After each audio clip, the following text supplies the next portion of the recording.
faltou chão para mim. Quer dizer que a situação está difícil, está incontrolável, saiu do nosso domínio. A coisa ficou feia, a situação piorou. A gente não sabe o que fazer, não sabe que decisão tomar, não sabe o que pensar. O nosso coração, a nossa mente, entrou em parafuso. É uma situação assim. Às vezes a gente precisa se colocar no lugar dos discípulos nesse momento. E algumas coisas eu vou ler aqui sobre eles não criticando, mas nós passamos por isso também. Eles somos pessoas iguais a eles, que em situações difíceis a gente se sente assim. Mas a grande questão é a gente não permitir que esse sentimento de derrota, que esse sentimento de fracasso se perpetue na nossa vida, certo? Foi o que aconteceu com os discípulos. Eles não permitiram que isso se perpetuasse na vida deles. Mas antes de entrar nessa situação dos discípulos, eu gostaria de lembrar um episódio na vida de João Batista, que antes disso passou também por uma situação difícil. Lá em Lucas, acho que é Lucas 7 que eu falei, não é isso? Deixa eu ver se é isso mesmo. É Lucas 7, né? Ok, Lucas 7, versículo 18 a 23, E é interessante, irmãos, que no versículo 18, retrata o quê? Retrata que João Batista sabia de tudo que Jesus fazia, dos milagres que ele fazia, dos ensinamentos dele. Tudo isso foi relatado a João Batista enquanto ele estava preso. Preso por quê? Preso porque ele confrontou o pecado na vida de Herodes. Não foi isso? Ele confrontou o pecado. Os profetas, irmãos, do passado, um pouco diferentes dos de hoje. Os profetas do passado confrontavam pecados, não é isso? Você lê a Bíblia ali, por que a maioria deles foram presos, ou quase todos, Eles passaram por muitas perseguições na vida deles, por quê? Porque confrontavam o pecado, confrontavam o erro. Na verdade, diferente de hoje. Hoje, a maioria dos profetas, infelizmente, leva só a palavra de bênção para a pessoa, não quer nem saber se a pessoa tem pecado ou não, certo? Mas nós não vamos entrar nesse tema, ok? Então, mas João Batista foi preso por causa disso, porque confrontou o pecado. E lá na prisão, irmão, é como se faltou chão para ele. Talvez ele não esperava isso acontecer, não é verdade? E ele teve um sentimento ali, naquele momento, parece que apagou da sua memória tudo aquilo que ele tinha profetizado sobre Jesus. Enquanto ele estava batizando, ele sempre apontava para Jesus, não é isso?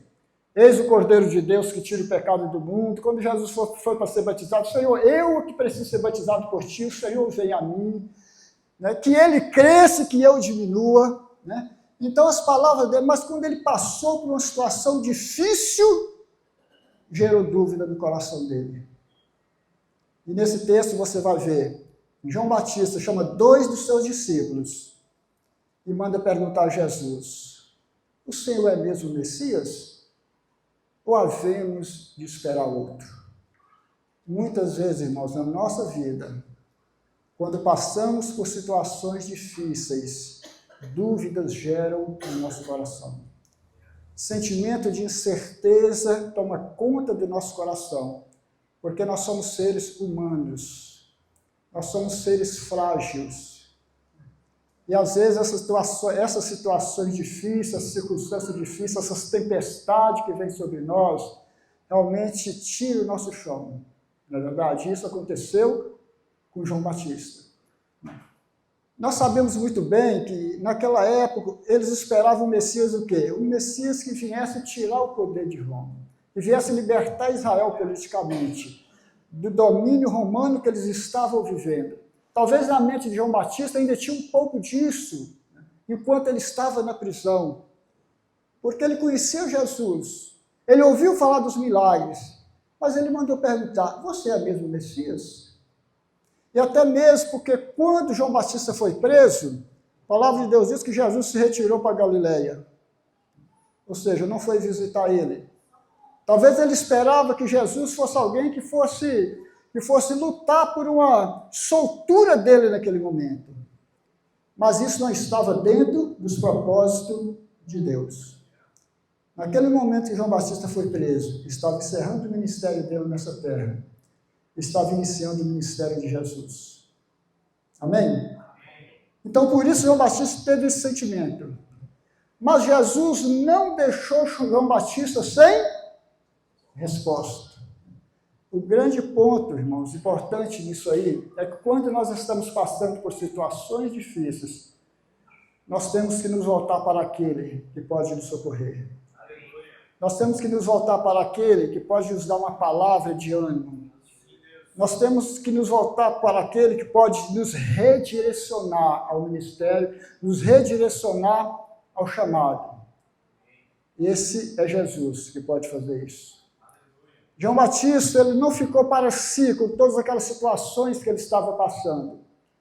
Ele não guardou aquilo dentro do seu coração. E muitas vezes nós cometemos esse erro. Nós guardamos no nosso coração coisas difíceis que nós estamos passando e nós não compartilhamos com alguém que pode nos ajudar. Com alguém que pode nos tirar da situação, com alguém que pode orar conosco. Ou até mesmo nas nossas orações com Deus, até mesmo nos nossos momentos de devocional com Jesus. E muitas vezes nós abandonamos, né, esse caminho que traz resultado na nossa vida. Mas não foi assim com João Batista. Ele falou assim, não, eu quero que vá até Jesus e pergunte para ele. E quando esses dois discípulos chegaram até Jesus, eu vejo que Jesus falou com eles, fica aí, observe. Enquanto aqueles dois discípulos estavam lá observando, Jesus estava fazendo milagres. Diz o texto, e os cegos passaram a enxergar, os coxos, os aleijados passaram a andar, os mortos ressuscitaram, os surdos passaram a ouvir. E aos pobres foi anunciado o Evangelho. E Jesus chega para os dois e fala, ide e dizer isso a João. Jesus estava redirecionando a mente e o pensamento de João para o caminho certo. Quando nós vamos à pessoa correta, quando nós procuramos a pessoa certa, nós somos redirecionados para aquele propósito que Deus tem para a nossa vida. Porque as circunstâncias difíceis trazem turbulação na nossa mente e no nosso coração. E nós não podemos guardar isso conosco. E voltando, né, ao nosso tema desses outros domingos passados, nós vemos que com os discípulos também não foram diferentes com os discípulos. A reação dos discípulos pós-morte de Jesus, né, e antes da ressurreição, ou mesmo antes deles ter certeza e a convicção dessa ressurreição, não foi diferente da de João Batista. Não foi diferente da de João Batista. Nós temos algumas relatadas aqui, assim como faltou chão para João Batista, naquele momento de incerteza, o seu futuro estava incerto. Ele sabia, João Batista sabia que a partir dali, né, tudo caminhava para a sua morte, para a sua condenação ali diante do poder de Roma ali. E foi o que aconteceu, ele acabou sendo morto mesmo, porque o seu ministério encerrou ali. Irmãos, dentro disso, eu gostaria também de dizer algo para vocês. Zele pelo ministério de Jesus na sua vida, amém? Zele, não deixe que ele termine antes. Não que João Batista terminou antes, não terminou. João Batista cumpriu o seu propósito. Ele cumpriu o seu propósito. Deus tem um tempo de vida para você, e nesse tempo de vida, Ele tem um ministério para você cumprir, Ele tem um ministério para cumprir, e nós precisamos zelar por isso. E muitas vezes nós precisamos ser redirecionados, mas não podemos deixar de fazer esse ministério, de cumprir, né, aquilo que Deus tem para cumprir através da nossa vida. Caso contrário, a nossa vida aqui nessa terra não terá mais sentido. Se eu e você não estivermos dentro dos propósitos de Deus para a nossa vida não tem sentido nenhum aqui nessa terra. Porque o que dá sentido à nossa vida, o que nos fortalece, o que nos capacita, o que nos dá força para viver, é quando nós estamos dentro dos propósitos de Deus para nós. Você pode dar glória a Deus por isso? Amém? Guarde isso no seu coração, ok? Então, gente, a reação dos discípulos, né? Faltou chão para eles também. Jesus tinha avisado os seus discípulos algumas vezes que ele seria morto, que ele seria entregue na mão dos pecadores, que eles iam cuspir nele, que eles iriam zombar dele, e que ele iria morrer, e que ao terceiro dia ressuscitaria. Falou ou não falou isso para os discípulos? Falou. Algumas vezes para os discípulos. Isso está relatado no Evangelho de Mateus, de Marcos, de Lucas. Está relatado praticamente, se não me engano, nos 4 evangelhos. Mas quando isso aconteceu, nós lemos em Marcos, você não precisa abrir, né? Mas se você quiser abrir, pode abrir. Marcos, capítulo 16. É até bom você abrir, porque aí a gente acompanha aí, ok? Você pode ter uma... Marcos 16.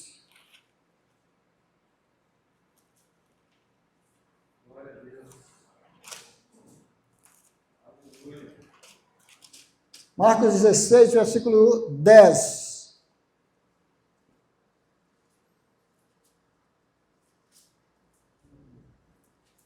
Vamos.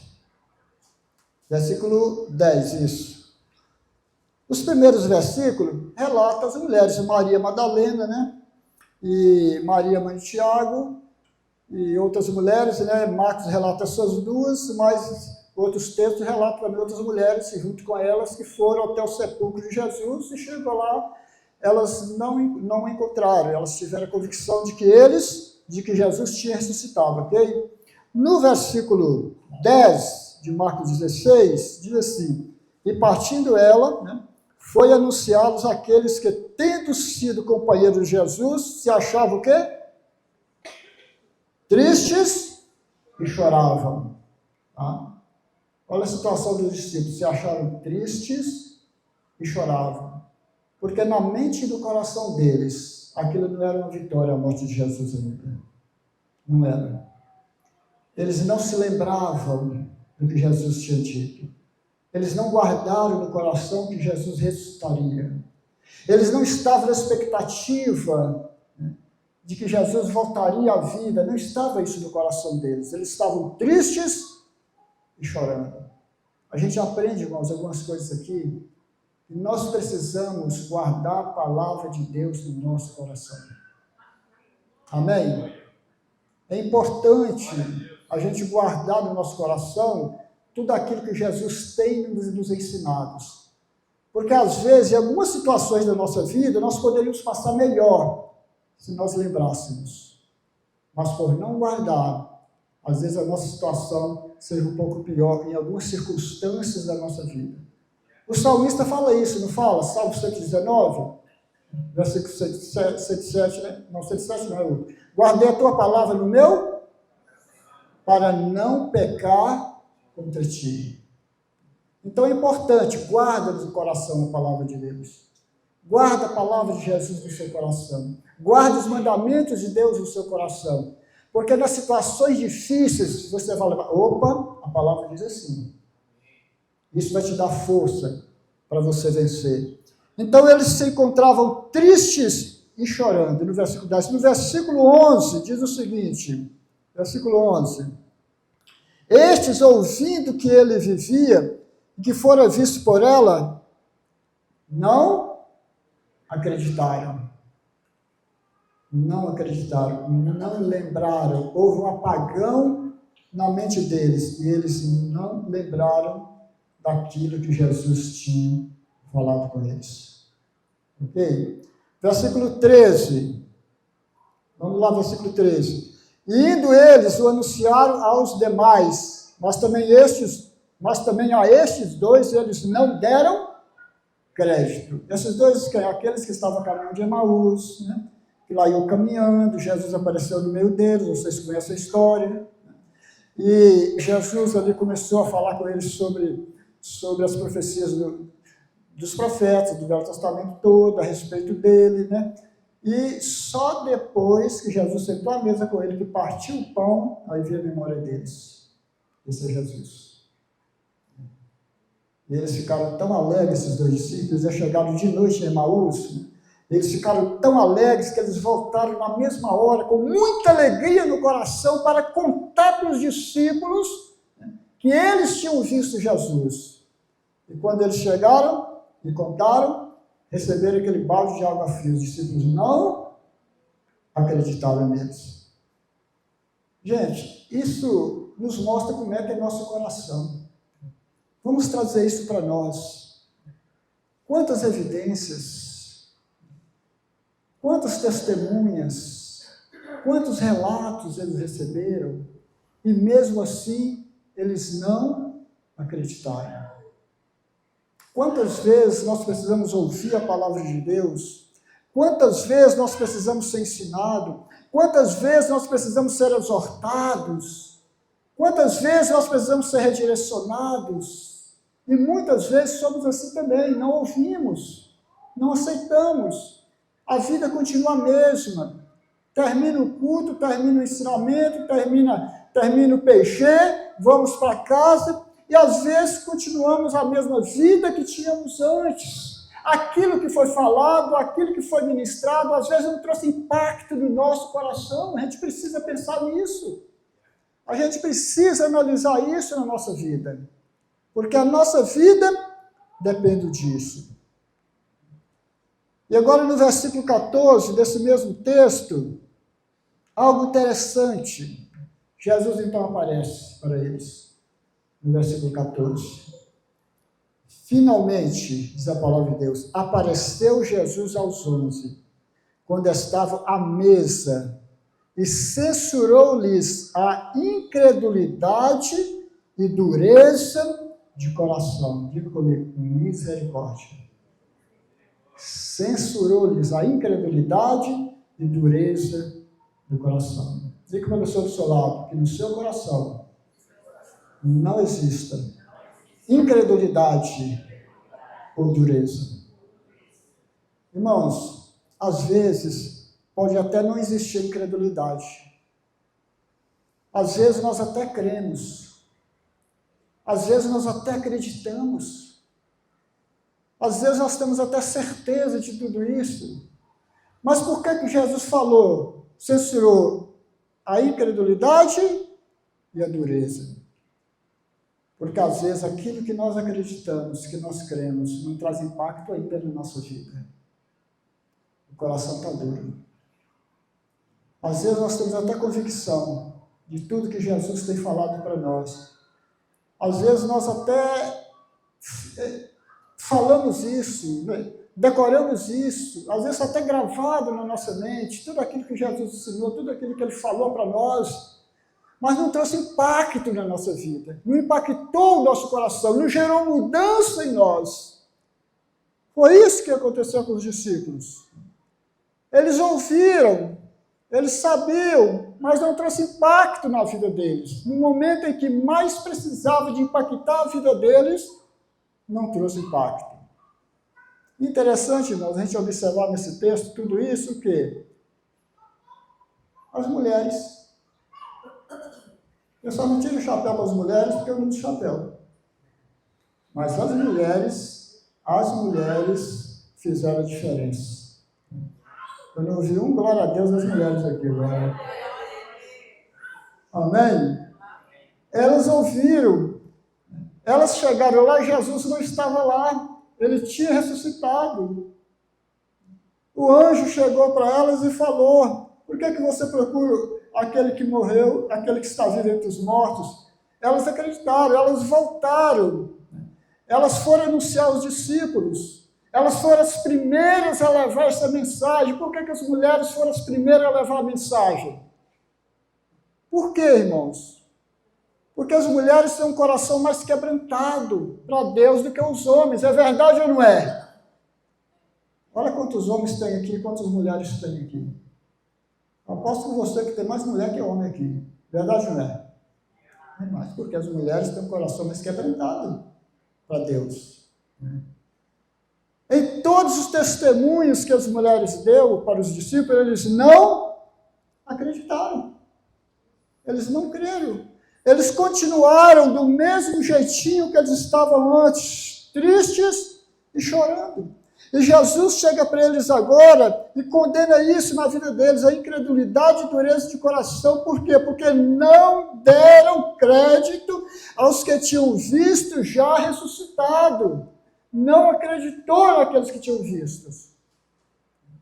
Ou seja, chamou eles de mentirosos. Eu não acredito no que você está falando.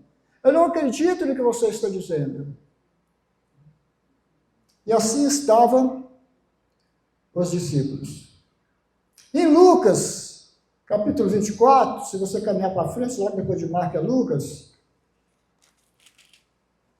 Lucas 24.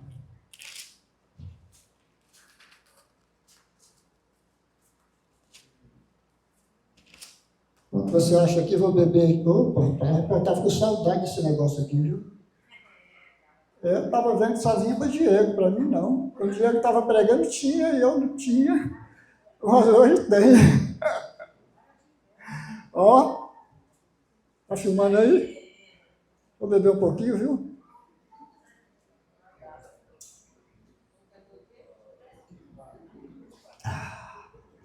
Deus abençoe quem fez. Amém? Lucas 24, 11. Olha o que diz Lucas 24, 11. As mulheres, de novo, versículo 10. Eram Maria Madalena, Joana e Maria, mãe de Tiago, e também as demais que estavam com ela, várias mulheres. Só. Glória a Deus. Juntou aquele grupo de mulheres, né? E foram lá, gente, nós vimos o Senhor. Jesus aparece primeiro para quem tem um coração mais quebrantado para ele. Você crê nisso? Foi assim com o Zaqueu, no meio daquela multidão, Zaqueu, coração quebrantado, Jesus desce da árvore, Zaqueu. Então Jesus aparece primeiro, se manifesta primeiro. Deus se manifesta primeiro para aqueles que têm o coração quebrantado para ele. Aleluia! Se você quer ter experiência com Deus, tem um coração quebrantado. O que é um coração quebrantado? Aquele coração que quando peca, fica triste, vai lá e confessa, Senhor, eu pequei, me perdoa. Coração quebrantado é aquele que reconhece o seu erro, reconhece, né, a sua situação, se coloca diante de Deus. Aquele que busca. Né? Então aqui, olha, um grupo de mulheres, no versículo 11, versículo 10, então Maria Madalena, Joana e Maria, mãe de Tiago, e também as demais que estavam com elas, confirmaram essas coisas aos apóstolos. Olha só, aos apóstolos, gente. Tá? As mulheres levando a mensagem de Jesus para apóstolos. Olha que coisa. E diz o versículo 11, quando essa palavra chegou aos apóstolos, né, que elas tinham visto Jesus ressuscitado, tais palavras lhe pareciam como delírio. Na sua tradução, tem uma tradução diferente aí? Tradução diferente. Tais palavras lhe pareciam como delírio. Hã? Tolice. Olha só, tolice. Né? Tolice. E outra tradução? Como? Nevários? Ok, olha só. Então, loucura. Você está sonhando, você está delirando, você está com tolice. Olha a reação dos apóstolos, dos 11, diante das mulheres. Precisou das mulheres confrontar eles. Não, rapaz, nós vimos, Senhor. E continuando aqui, versículo, tais palavras lhe pareciam um delírio e não acreditaram nelas. Mas teve um dos apóstolos que fez o quê? Teve um que foi diferente aí. Pedro não acreditou, não, eu vou lá ver esse negócio. Né? Eu vou lá conferir. Pedro é sempre mais ousado, né? Eu vou lá conferir para ver se é isso mesmo, né? E Pedro foi correndo lá. E foi outro discípulo junto com ele. Qual é o nome do outro? João. Né? Aí João foi correndo também. Né? Parece que Pedro era mais fraquinho, João correu mais. Certo? E João correu, chegou lá no túmulo, ficou de longe, de fora, olhando e não entrou. Pedro veio depois, chegou depois e entrou. Aí depois que Pedro entrou, né, e viu lá que Jesus tinha ressuscitado mesmo, o texto só fala que Pedro viu. O lençol de um lado, a outra parte que pega na cabeça do outro lado, como se tivesse saído assim do corpo, né? Tudo arrumadinho, né? Aí depois João entrou, e o texto diz que João viu e creu. João chegou depois, viu e creu. Então Pedro foi lá conferir, né, essa situação. Né? Gente, tem pessoas que precisam ver para crer. Isso é bom ou é ruim? Hein? Pode falar. É bom ou ruim? É ruim, gente. Porque as coisas de Deus é pela fé. E Jesus falou isso depois, no texto lá na frente, que eu vou citar aqui. Tem uns que precisam ver para crer. E se não ver nunca? Não vai acreditar? Nunca. Ok? Versículo 25 de Lucas ainda. Versículo 25 de Lucas 24, diz o seguinte: então lhes disse Jesus, apareceu para eles de novo, o relato aqui, no outro evangelho tem um relato que tem outra, praticamente a mesma coisa, mas com palavras diferentes. Então Jesus lhes disse: honestos e tardos de coração, para crer tudo que os profetas disseram. Honestos e tardos de coração, para crer tudo o que os profetas disseram. Gente, aquilo que nós acreditamos muda a nossa vida. Muda. Não adianta alguém falar que crê em Jesus, mas a vida não foi mudada. Não creu. Porque aquilo que acreditamos muda a nossa vida. Por isso que Jesus falou honestos e tardos de coração para crer, porque a vida ainda não tinha sido mudada. Eles não estavam nem acreditando naquelas profecias que Jesus falou a respeito deles.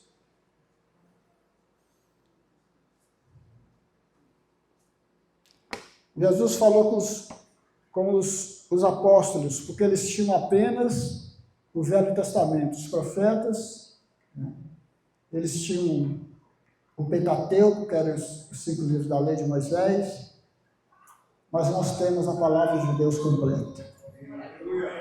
Nós não podemos ser tardios para crer. Aquilo que está escrito precisa impactar a nossa vida e precisa mudar a nossa vida. Aquilo que nós lemos na palavra, na Bíblia Sagrada, não é aquilo que eu acho, não é aquilo que eu penso. Porque tem pessoas que são assim, sabe o que está escrito, mas eu penso assim. Já ouviu isso? Mas eu penso assim, não, mas é como está escrito.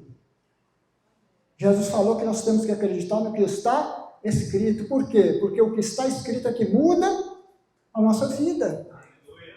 Jesus, quando estava no deserto, sendo tentado pelo diabo, qual foi a resposta dele em todas as tentações? Está escrito. Está escrito. Está escrito.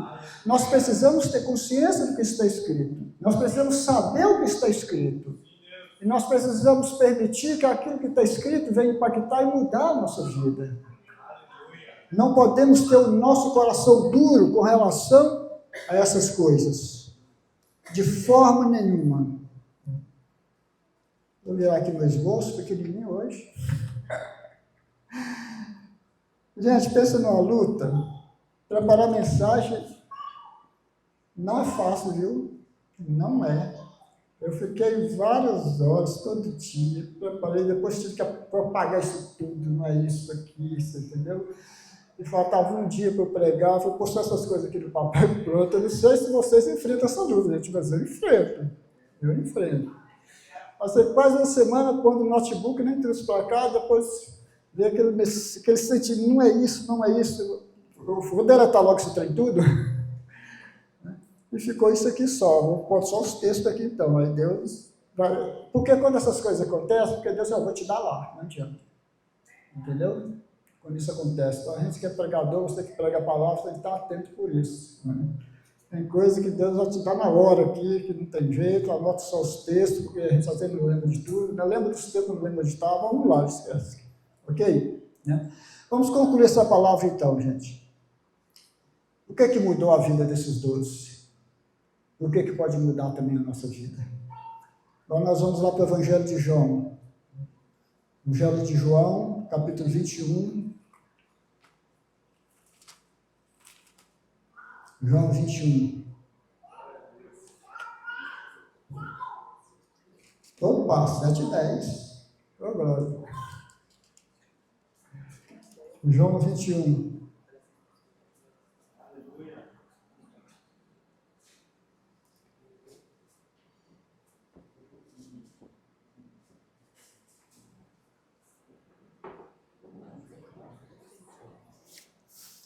João 21,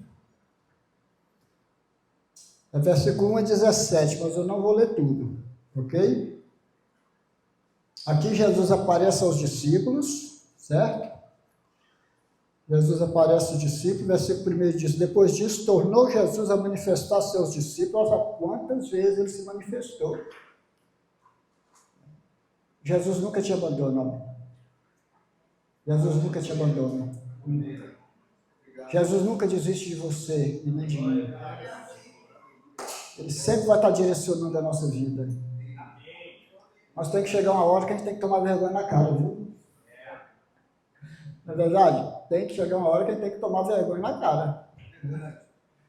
Então, Jesus não foi só uma vez que apareceu para eles para redirecionar eles, né? Mais de uma vez. Junto ao mar da Galileia. E foi assim que ele se manifestou, né? Gente, olha só, vou só falar sobre o texto para não ler tudo que precisa, que tem ali, que não há necessidade, né? Quando foi que começou o ministério de Pedro? Foi na pescaria, não foi? Lembra da pesca maravilhosa? Eles passaram a noite pescando, não pegou nada, e chegou no outro dia de manhã cedinho, Jesus apareceu na praia, e eles consertando as redes, lavando as redes, decepcionado com aquela pescaria frustrada. Jesus chega para Pedro, né, e fala, Pedro, me empresta seu barco para me ministrar para a multidão. Pedro mesmo ali cansado, coisa boa, Pedro cansado servindo a Jesus. Tem gente que é cansado e não gosta de servir, eu vou ficar em casa, vou relaxar, não é verdade? A noite toda trabalhando sem pegar nada e foi servir Jesus. Gente, vai pegando aí para você, viu? Vai pegando, que a Bíblia é assim, tem que ir pegando cada coisinha para a gente não, né? Tem pessoas que estão cansadas, eu não vou para o culto que eu estou cansado. Eu não vou fazer isso que eu estou cansado. Certo? Mas Pedro não, emprestou o barco a Jesus mesmo cansado, estava ali trabalhando, lavando as redes, tirando a sujeira das redes, né? E aí, Pedro depois emprestou o barco a Jesus e ficou ali ouvindo a mensagem de Jesus pregada para a multidão. Terminou a mensagem, né? Jesus chama Pedro, agora vamos para o alto mar, lançar as redes. E Pedro falou, mediante a tua palavra nós iremos. Ou seja, a gente tentou a noite toda, não deu certo. Somos experientes na pesca, somos pescadores profissionais, e esse horário não é um horário próprio. Mas sobre as tuas palavras nós vamos. E foram. O que aconteceu? Encheu o barco de peixe. As redes, né? Estava tão cheio, estava a ponto de rasgar as redes, de tanto peixe que tinha. Precisou de Pedro chamar os outros companheiros para dividir a bênção com eles, porque não cabia tudo no barco, certo? E depois disso, Jesus chega para Pedro e fala, Pedro, segue-me, que eu farei de você pescadores de homens. Pedro largou tudo e seguiu Jesus. Então o ministério dele, né, com Jesus, começou em uma pescaria. Ele abandonou a profissão de pescador e foi seguir Jesus. Jesus morreu, o que Pedro falou? Chamou os discípulos e falou, eu vou pescar, ou seja, vou voltar à minha vida antiga. Tem pessoas que é assim, primeiras circunstâncias difíceis que enfrenta, quer voltar à vida antiga. É verdade ou não é? Quer voltar ao que era antes. Esquece de tudo. E esse mundo, gente, nesse mundo a gente enfrenta situações difíceis. E cada situação difícil que a gente enfrentar, a gente for desistir de Jesus, desistir do chamado, desistir da nossa convicção que nós temos, a gente não vai permanecer nunca. Porque volta e meia enfrentamos situações difíceis. E tem umas que abalam muita gente, é verdade ou não é? Pedro chega, eu vou pescar. Os outros discípulos, olha a influência negativa. Os outros discípulos também vamos. Influenciar negativamente é fácil. Diga comigo, influenciar negativamente é fácil. Você precisa falar mais de uma vez. Mas quando você vai influenciar positivamente, você precisa ali, ó, é verdade ou não é? Mas negativamente, você falou uma vez, opa, estou junto, estou indo. Os outros foram, vamos também. Ok? Eles foram. E justamente nessa pesca, que Jesus vai e redireciona ele ao ministério. Jesus chega para eles, né? Eles não conseguiram também pescar. O cenário é o mesmo. Vocês têm algum peixe aí? Não. Aí Jesus falou com ele, então lança as redes. Eles foram. Eles pegaram quantos peixes? Quem lembra quantos? 153 grandes peixes. Nossa, olha, diferente da primeira pescaria. Porque numa pescaria, a gente vê peixe grande e pequeno, não vem? As pessoas escolhem os que querem, não é? Aqueles que são pequenininhos, jogam no mar de novo, né? Vai crescer para depois pegar, não é isso? Mas ali veio 153 grandes peixes. Olha só que coisa tremenda. Você pode dar glória a Deus por isso? Jesus ali selecionou os peixes para cair na rede. Os peixes que ele queria que caísse. Peixe pequeno não. Peixe pequeno não. 153 grandes peixes. Isso significa o quê? A universalidade da missão de Pedro, a provisão de Jesus e a restauração de Pedro. Por que que Pedro falou, vou pescar? Ele estava em tempo integral com Jesus. O sustento estava tendo. E de repente, ele pensou, não, agora eu tenho que ir atrás do meu sustento. Eu vou abandonar o chamado para ir atrás do meu sustento. Você não precisa abandonar o chamado para ir atrás do sustento, amém? Não precisa. Eu não preciso abandonar o chamado para ir atrás de sustento. Porque Paulo não abandonou o chamado para ir atrás de sustento, abandonou? Não. Quando a igreja não dava recurso para ele, ele fazia tenda, mas o chamado continuava. Diga comigo, o chamado não pode parar. O propósito de Deus na minha vida não pode parar. Amém?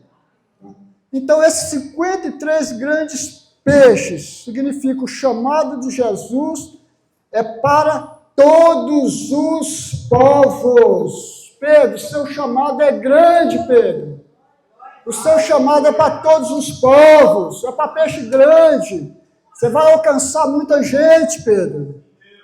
Segundo, ele supre o que precisamos para essa missão. Ele supre, Deus vai suprir o que cada um de nós precisamos para a missão. Amém? Glória a Deus. Deus supre o que nós precisamos nesse ministério para a missão. Amém? Em terceiro, Jesus perdoa e renova quem falha. Jesus perdoa e renova quem falha. Esses pontos, né? E quando Jesus chega para Pedro, depois que Jesus manda trazer alguma coisa para comer, né? E quando essa pescaria, né, funcionou, deu certo, João, um dos discípulos de Jesus, falou assim, é Jesus esse. É Jesus esse. Tem coisas que acontecem na nossa vida, irmão, que nos direciona. É Jesus falando. É ele. Quando Pedro, que viu Jesus, Pedro se cingiu novamente, né? Se vestiu novamente, ele estava ali naquele momento de pesca, né? Jesus então chama Pedro, fala, Pedro, vem cá. E aí que Jesus faz 3 perguntas a Pedro. A Vanessa ministrou nisso aqui, não foi, Vanessa? 3 perguntas a Pedro. Qual foi a pergunta? Tu me amas? Gente, quando alguém faz a mesma pergunta para a gente, primeira vez, segunda vez, terceira vez, você que é casado, você chegar para o seu esposo, você me ama? Pergunta de novo, você me ama? Pergunta de novo, você me ama? O pai não está acreditando, não. Ele está perguntando muito. Né? Então Jesus perguntou, a primeira vez que Jesus falou, Pedro, tu me amas? Pedro falou, sim, Senhor, tu sabes que te amo. Jesus falou para ele, apacenta os meus cordeiros. Pedro tinha se distanciado, né, do propósito, voltado a pescar, estava desanimado, estava triste. Jesus estava aqui redirecionando ele ao chamado. Você me ama, Pedro? Então pastoreia as minhas ovelhas, restaurando ao chamado. Se tiver alguém aqui nessa noite que Jesus quer restaurar o seu chamado não está dentro daquilo que Deus quer, está precisando ser redirecionado, Jesus está te perguntando, você me ama? Uma prova do nosso amor a Jesus é quando nós estamos direcionados dentro do chamado dele. Ele disse isso nesse Evangelho de João aqui. Aquele que me ama, aquele que guarda os meus mandamentos. A maior prova de amor que você tem para com Jesus é quando você está direcionado dentro do propósito dele para a sua vida. Pedro, tu me amas? Apacenta os meus cordeiros, então. E Jesus pergunta a terceira vez, Pedro, tu me amas? Pedro responde, sim, tu sabes, Senhor, pastoreia as minhas ovelhas. Ou seja, volta ao chamado, volta ao propósito. Jesus pergunta a terceira vez, você me ama, Pedro? Senhor, Pedro se entristeceu na terceira pergunta. Pedro ficou triste na terceira pergunta. Quantas vezes Pedro negou Jesus? 3 vezes. Quantas vezes Jesus perguntou para Pedro se ele o ama? 3 vezes. Jesus estava restaurando no coração de Pedro o sentimento de perdão que Jesus estava dando para ele. Isso talvez na vida de Pedro ainda estava muito forte. Essa sensação de ter negado, talvez a tristeza de Pedro, o abandono que Pedro teve com todo chamado, talvez... Não é mais para mim isso. Jesus morreu. Eu neguei ele 3 vezes. No momento que ele mais precisava, eu não estava junto. Talvez no coração de Pedro eu nunca vou poder consertar isso na minha vida. Jesus então estava lembrando ele. Fez essas 3 perguntas. Para restaurar no coração dele aquele sentimento. Talvez de que ele não tinha sido perdoado ainda. Deus restaurou isso no coração dele. Estava liberando ele para o ministério, perdoando, curando e restaurando ele. Amém? Glória a Deus por isso. Amém, Jesus. Jesus quer fazer isso na minha vida e na sua. Da mesma forma que Pedro falhou, nós também falhamos com Jesus. Ele quer restaurar isso, ele quer nos perdoar. Ele quer renovar a vida daqueles que falharam com ele. Ele quer redirecionar novamente a vida dessa pessoa. Por isso Jesus perguntou 3 vezes. Eu quero encerrar essa palavra aqui, irmãos, com um ponto muito importante para nós. Muito importante. Sabe o que mudou? Diante de tudo isso que Jesus falou, os encontros que Jesus teve com os discípulos, a dificuldade deles de acreditarem, a dificuldade deles de lembrar o que Jesus tinha falado, que iria ressuscitar o 3º dia, toda essa confusão na mente deles, sabe quando foi mesmo que isso foi consertado? Quando Jesus falou para eles, não se ausente de Jerusalém, porque do alto vocês serão revestidos de poder. Foi somente quando o Espírito Santo entrou no coração deles que trouxe esse renovo na vida deles. Foi a partir daí que Pedro teve a sua vida transformada, a sua vida mudada. Foi a partir daí que os demais apóstolos teve a vida mudada, a vida transformada. Foi a partir daí que Pedro, aquele que foi medroso quando Jesus foi preso, aquele que negou Jesus, agora não negava mais, agora estava pronto a morrer por ele. Foi a partir do recebimento do Espírito Santo que tudo esclareceu na mente dele, que todas as nuvens que toda a escuridão da mente foi tirada, foi a partir do Espírito Santo, os que receberam intrepidez, autoridade, ousadia para pregar o Evangelho, sem medo de ser morto, sem medo de ser preso. Aqueles discípulos que estavam tristes, chorando, quando eles receberam o Espírito Santo, a partir dali, eles não tinham mais esse medo, a tristeza foi embora. Mesmo diante das perseguições, das lutas, eles estavam alegres. Mesmo quando eles eram presos, chicoteados, eles saíram alegres dali, porque isso aconteceu, porque eles foram fiéis a Jesus. Nós precisamos, irmãos, sabe o que é? Nós precisamos dar um valor maior ao Espírito Santo na nossa vida. É Ele que nos capacita. É Ele que nos faz lembrar. Jesus criticou os discípulos, vocês esqueceram do que eu falei com vocês quando eu estava vivo? É o Espírito Santo que nos faz lembrar. Depois desse revestimento de poder, depois dessa experiência que eles tiveram com o Espírito Santo, a partir dali eles não foram os mesmos. Pedro nunca mais voltou a pescar. Nenhum dos discípulos que pescavam com ele nunca mais voltou a pescar. Você nunca mais vai ser o mesmo se você buscar o enchimento do Espírito na sua vida. Por isso que a palavra de Deus fala, enchei-vos do Espírito. Nunca mais você vai ser a mesma pessoa. Mas enquanto isso não acontecer, enquanto você não buscar a plenitude do Espírito Santo na sua vida, na minha vida, na nossa vida, vai sempre continuar a mesma pessoa que era antes.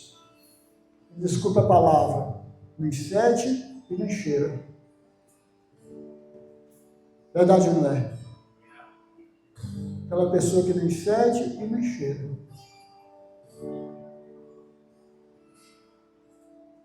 Só o Espírito Santo. Foi depois dessa experiência de Atos 2 que a vida deles foram transformados. Mas antes disso, eles foram direcionados e orientados por Jesus. Eles chegaram a esse ponto dessa transformação, porque eles seguiram a direção de Jesus, não se ausentaram de Jerusalém. Eles seguiram a orientação, eles seguiram a direção. Quem nos direciona é Jesus. Quem mostra o caminho é Jesus. O Espírito Santo nos capacita e nos fortalece. Uma canção.